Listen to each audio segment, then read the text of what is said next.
I'm Danielle Savage. I work in all things sound, ranging from music to more sound design kind of stuff. This is a quadraphonic installation in conjunction with Alexandra Goodall here. And that's it for now. Okay. I'm Alexandra Goodall. I work in textile installation and a bunch of other mediums, but mostly that's my focus. The more we have been working together, the more it starts to feel like everything is connected to what came before. And so this feels connected to larger themes of, in our last exhibition, we were looking a lot at collectives, and there's always been a sense of sort of longing in the work, for me anyways. And we came across this Welsh word, hiraeth. I might be mispronouncing it. Alexandra brought it forward, but I'm paraphrasing here. I think it means something to do with, it's like longing for an unnamed home.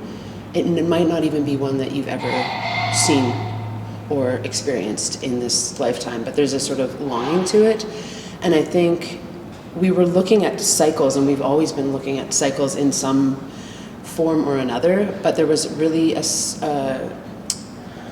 desire to create a sense of almost like a holding space, a holding container. And so in that sense, it became more about home, kind of in the later stages of this work, actually, for me anyways. I know, I think you verbalized that well, because this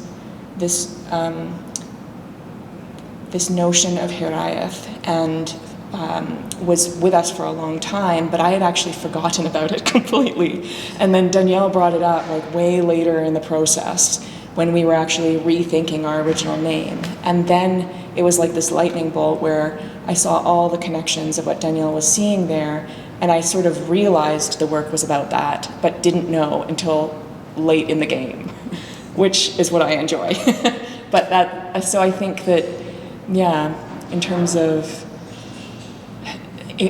for me, it's not necessarily a concept of home, it's kind of an experience of one, and I get it when I'm around the work that we've created, and then it's gifted it to me, and then I'm learning about it as I'm creating it, and it's honestly a surprise for me that we even swung around to that in the end anyway, but then it also makes sense.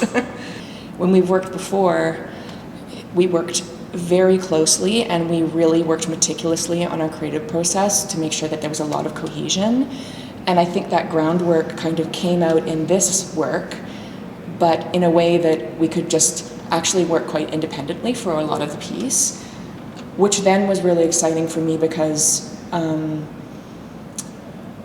I like to see how the feeling of the work kind of self-organizes through time, and so it was really neat to have kind of like a very personal process that was my own with this work, but then have this other collaborative process that had a whole different meaning to me, and all of it to kind of fit together somehow, which it has, for me anyway. In the early days of us working together, which was probably, I guess, more than 7 years ago at this point, we worked incredibly closely to sort of develop a shared language, which between mediums, we had to discover how that looks, because our explicit goal at that time was to make something transdisciplinary, not multidisciplinary, but something that feels kind of like one medium, but is working essentially with sound and textile as one. And in so doing, we discovered basically a symbolic language to work from. And Alexandra has this wonderful background in expressive arts therapy, which I think really served us, because we did a lot of very interesting experiments that we sort of made up on the spot, but I think they were informed by creative expressive arts. And some of them were games, some of them were maybe some kind of, say, image generation. We'd come in for the day, we'd sit, we would each generate a batch of images, and then we would interpret our work to each other, and through that, the shared meaning kind of formed.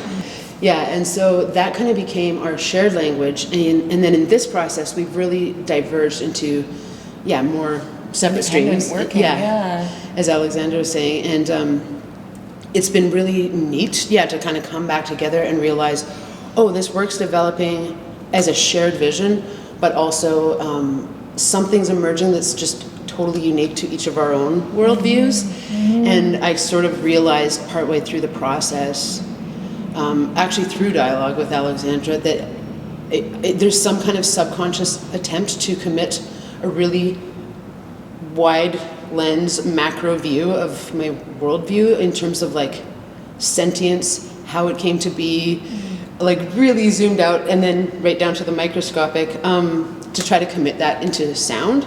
And we both work a lot with cycles, and so it's like every type of cycle, right?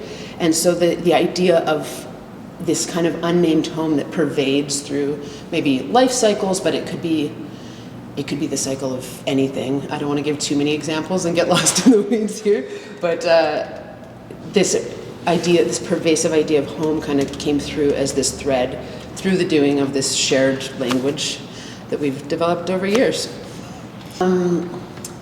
Yeah, it's funny, I've grown a sudden aversion to the word immersive, even though we still use it in describing our work. I think maybe just because it's a very ubiquitous term these days, but ultimately that is the goal, is to create an experience that is almost intracellular. Like, you want it to go through you and be a part of you. And it's hard to do that with materials, right? For me, with sound, using multi-channel is a way to play with space and give a sense of three-dimensionality in sound. So one of my favorite configurations is quadraphonic or 4-channel. I also really like 8-channel. I mean, you can go up to 32 or 64 or hundreds of channels if you want, but even with 4, you can do a lot to kind of create a sense of immersion. And so some of the sounds in this exhibition are very immersive, like droney and sort of pervasive through the space, and they're not heavily spatialized, like it's very diffuse, while others really move, and it kind of just gives a sense of movement for me. And we had lots of conversations together about contrasting that with, well, my interpretation of the sculpture is this sort of austere representation of the complexity of the work. Like we're both playing with similar ideas in a similar language, but the sounds are kind of like dancing around quickly a lot of the time, and the Ouroboros, or the donut configuration, the sculpture in the middle of the room, is kind of this like holding container for that. Mm-hmm. So that's how they play off each other for me. For me, the sculpture, I felt like, at least in my personal process with this, there was a lot of material for me that felt a bit,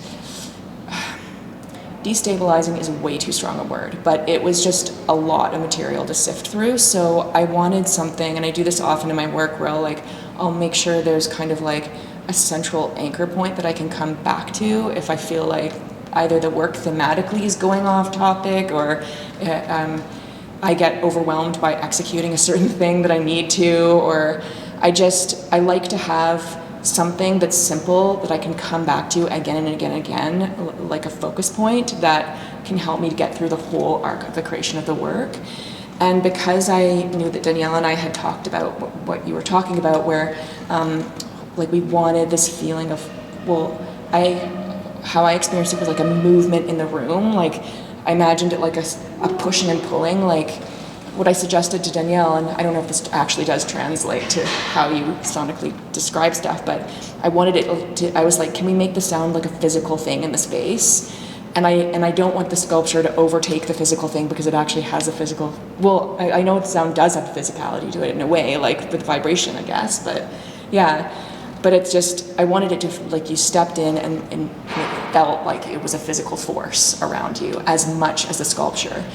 And so then I was like, all right, if we're going to go in that direction, I want to make something that's like an anchor point for that work that won't distract from the sound, but will actually highlight it and kind of bring a peace in its, like, I don't know, like solidity, like, but like it has a softness because it's fuzzy, like, so yeah, I don't know, so that was kind of, I wanted it, like, I think that's what I would add.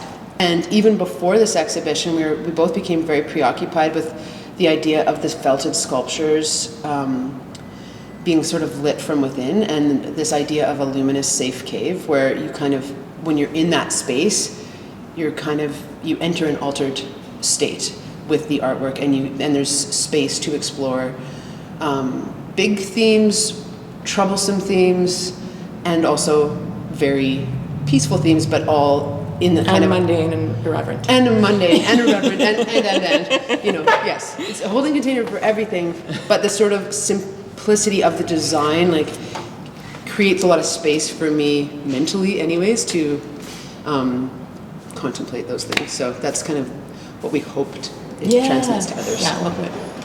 I think there's something for me where the art is creating a home for me, and that's not unique to this project. It's kind of everything I do, and it comes down to something about why make art in the first place. And when I really think about that question, like it's a hard to answer one, obviously, and maybe reveals itself over a lifetime. But I think maybe in a perfect world, I wouldn't.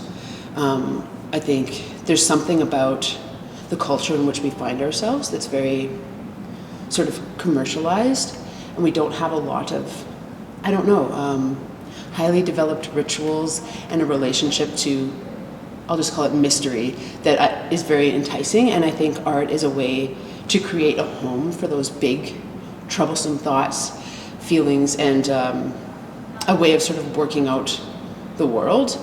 And maybe if we lived in a world where we had like sort of cultural rituals for those things, we wouldn't feel the need to make, or I wouldn't feel the need to like make art as such. But in this context, in the world that we do live, I think it creates a sense of home for myself. It's a place to put everything that rises up, everything that emerges in our psyches and hearts, and give it a home. And simultaneously, I think hopefully we're creating a home for it too, like a little spot on earth for it to be. And if that can create a little bit of a sense of anything for anybody else, so much the better, you know? When the doing of the work and the completion of the work and the being in the work once it's completed feels like homecoming. And I do other things in my life, and I go away from it and I'll come back, but every time I create, I feel that there's a level of complexity that can be inhabited and be allowed that is actually quite the process and practice of art making and the being with art is like so expansive, and you can really define the boundaries of it however you want, so it can hold so much that is actually quite rare to find in other ways of being. So in that way, I definitely feel that it makes a home for me. Yeah. Well, the amount of time I would recommend spending in the gallery is 1 hour and 5 minutes, because that's the length of the audio work. I considered doing something shorter, but it's kind of just the length that it took. If you can stay for the entire composition, the 1 hour and 5 minutes, it's great. It gives you time to read. We have a lot of process notes of kind of some of just the behind the scenes way that we've worked together, just literally rough notes affixed to the wall in the gallery. So you can read through those. You can take in the sculpture and hopefully relax into the process of just kind of being there in the space, rather than trying to, extract meaning and run out the door or something. You know, we want to create an environment where you are welcome to be there for a long period of time.